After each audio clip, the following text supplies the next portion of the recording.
Shakureka spoke to us about the expectations that the rugby community has of Mtongwiza.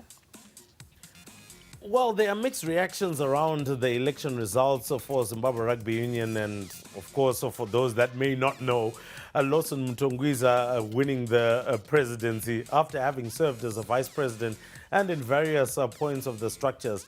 I think the major surprise or shock was the fact that Gerald Sibanda got the few votes that he got. And I think the explanation is quite simple.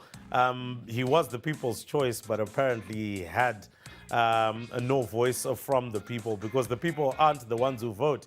It's the electorate within the Zimbabwe Rugby Union who vote, and clearly Lawson Mtongwiza had that on lockdown. And so what will be the expectations? I think they are very, very simple. We want to see the game of rugby going to every part of the country and being accessible to as many, not only young kids, but as many as those that want to take up the sport of rugby as possible. The Manica Diamonds, who extended their unbeaten run to 10 matches with a 1-0 win over Wange at Sakuva on Sunday. After seeing their 8-match winning streak come to an end in a midweek goalless draw, away to Highlanders, the Gem Boys bounced back with a win courtesy of a Fortune Beansy goal late in the second half. The Gem Boys lead the log standings with 29 points from 14 matches. FC Platinum remained second, 1 point behind Manica Diamonds after their 1-0 win over Dynamos on Sunday.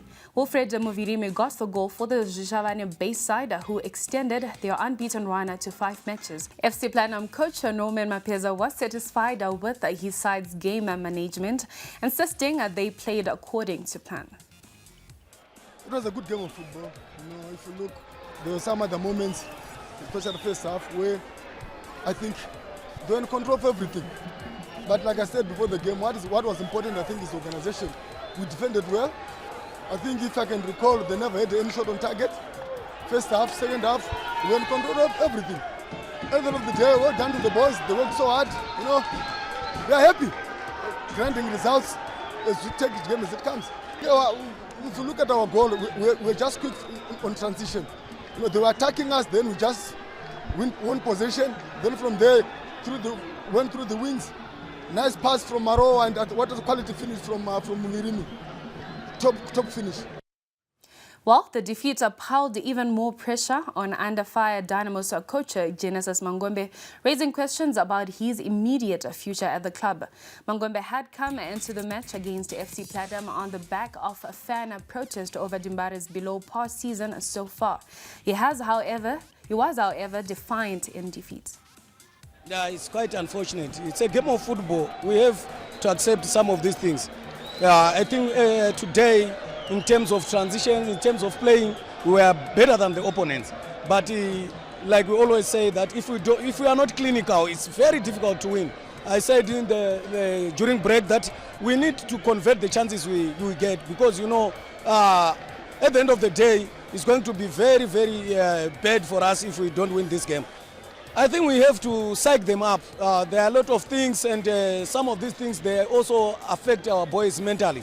But we need to psych them up that we're still in there, and with the way we are playing, that we dominate possession away from home. It means we have positives, save for that unfortunate mistake. But otherwise, on our next assignment, we will polish up the attacking force.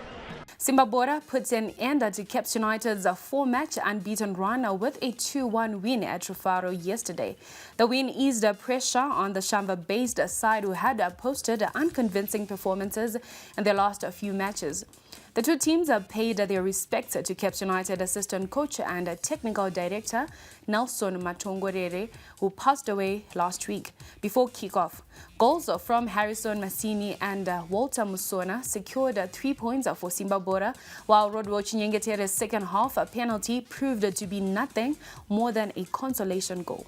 Despite the win lifting his team to third on the log standings, Simba Bora coach Tonera Indiraya admitted that it was not a fluid performance, which he blamed on a fixtures pile-up after playing 3 matches in a week. Very difficult, especially in our environment, to play 3 matches. But I want to give players credit for the way they played today.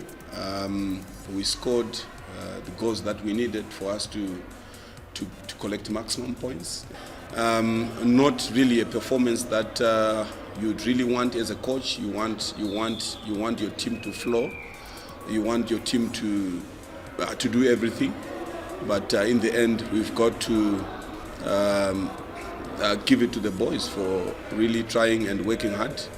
And of course, in the end, giving us the maximum points that we really craved for. Konapo, ipapo pa ZTN Prime, DSTV channel 294, the place to be.